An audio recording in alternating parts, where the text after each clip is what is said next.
Acting chairman Tarique Rahman তো ওনার একটা বিবৃতি দিয়েছেন, উনি স্পষ্ট করেছেন যে ওনার দেশে আসাটা ওনার একক নিয়ন্ত্রণাধীন নয়।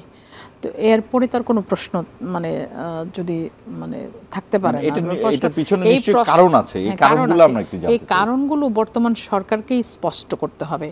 শুধুমাত্র ট্রাভেল পাসের উপরে নির্ভর করে তো উনি দেশে চলে আসতে পারেন না। এখানে অনেক রাজনৈতিক মানে পরিস্থিতি আছে, অনেক নিরাপত্তার বিষয় আছে, অনেক কিছু আছে এবং এখানে বাহিরের কোনো শক্তির কোনো আছে কিনা সেটাও মানে সরকারকেই খোলাসা করতে হবে। এটা তো আর উনি খোলাসা করবেন না।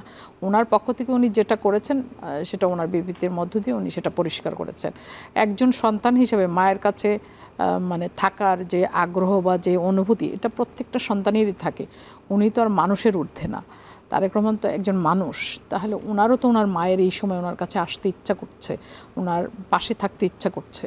এবং ওনার যে চিকিৎসাটা হচ্ছে, বেগম দেশনেত্রী বেগম খালেদা জিয়া যে দীর্ঘদিন ধরেই কিন্তু উনি অসুস্থ ছিলেন এবং ওনার অনেকগুলো অপারেশন হয়েছে, ছোট ছোট অনেক প্রসিডিওর হয়েছে। এগুলো কিন্তু আমাদের অ্যাক্টিং চেয়ারম্যান স্যারের তত্ত্বাবধানেই হয়েছে বলা চলে। কারণ যে মিটিংগুলো হয় চিকিৎসকদের সঙ্গে, ইন্টারন্যাশনালি অনেক চিকিৎসক এখানে যুক্ত হন, দেশের অনেক চিকিৎসক থাকেন, এই ভার্চুয়াল মিটিংগুলোতে সরাসরি চেয়ারম্যান স্যার নিজে সংযুক্ত থাকেন এবং ওনার সহধর্মিণী একজন বিশিষ্ট হৃদরোগ বিশেষজ্ঞ ডক্টর জুবাইদুর রহমান উনি থাকেন এবং ওনার সম্মতির উপরেই কিন্তু সব কিছু ডিপেন্ড করে। ওনার সম্মতি যদি দেন তাইলে হয়, না দিলে হয় না, এরকম বিষয়টা। চিকিৎসাটা তো উনি তদারকি করছেন। আর উনি যেটা করতে পারছেন এটা তো আপনি আমিও করতে পারছি না। আমি আমার বাবা আমাকে কতটুকু করতে পেরেছি তার চেয়ে তো অনেক অনেক অনেক গুণ বেশি তারেক রহমান করছেন।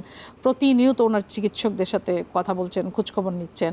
ইন্টারন্যাশনাল যারা যে ক্লিনিকে ম্যাডাম লন্ডনে চিকিৎসা নিয়েছিলেন সেই ক্লিনিকে যে ওখানকার যে চিকিৎসক তাদের সঙ্গে কথা বলে তাদের মাধ্যমে আপনার হচ্ছে ওনার চিকিৎসাটা যাতে সঠিকভাবে হয় সেই ব্যবস্থা তিনি নিয়েছেন। এই কাজগুলো উনি করছেন। কিন্তু ওনার দেশে ফেরা নিয়ে যে প্রশ্নটা এখন সামনে এসে দাঁড়িয়েছে সেটার উত্তর উনি মোটামুটি এক ধরনের দিয়েছেন। বাকিটুকু আমি মনে করি যে সরকারকেই খোলাসা করতে হবে। শুধু ট্রাভেল পাস দিয়ে তো আর ওনার আসা যাওয়া নির্ধারণ করে না। মনিরার কাছে এটা জানতে চাই, আপনাদের অবস্থান কি তারেক রহমানের এই দেশে ফেরার এই বিষয়টাকে আপনারা কিভাবে দেখছেন? দেখেন, তারেক রহমানের যে স্ট্যাটাসটা এটা কিন্তু খুব মানে একটু ক্রিটিক্যালি দেখার সুযোগ আছে। যে এটা কিন্তু একটা ভয়ানক বার্তা দিচ্ছে। সেটা হচ্ছে যে তারেক রহমানের দেশে ফেরা সেটা তার একক নিয়ন্ত্রণাধীন না।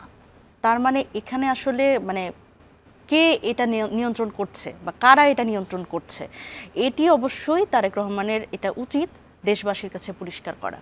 কারণ দেখেন এটি কিন্তু বাংলাদেশের স্বাধীনতা এবং সার্বভৌমত্বের সাথেও রিলেটেড।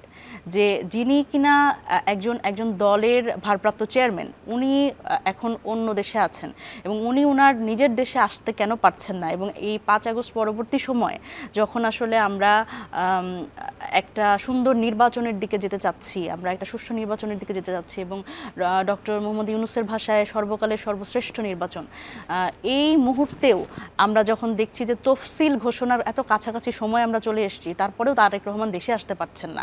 এবং সেটি আবার যদি তার নিজের বা পরিবারের বিষয় হতো সেটিও একটি বিষয় ছিল, কিন্তু এটা নাকি তার নিজেরও নিয়ন্ত্রণের মধ্যে নাই এবং পরিবারেরও নিয়ন্ত্রণের মধ্যে নাই। তাহলে আসলে কার নিয়ন্ত্রণে আছে? যেই মানুষটা কিনা আগামীতে বাংলাদেশের প্রধানমন্ত্রী, সম্ভাব্য প্রধানমন্ত্রী হতে পারেন, সেই মানুষটি যখন দেশে আসতে না পারার সিদ্ধান্ত একলা নিতে পারেন না, কোনো একটি গোষ্ঠী বা কোনো একটি চক্র বা কেউ না কেউ নিয়ন্ত্রণ করেন, সেটি যে ভবিষ্যতে আমার দেশের কোনো স্বার্থবিরোধী কোনো বিষয়ে তাকে যে সেই চাপের মধ্যে আবার পড়তে হবে না, তার আসলে গ্যারেন্টিটা আমি জানতে চাই আর কি।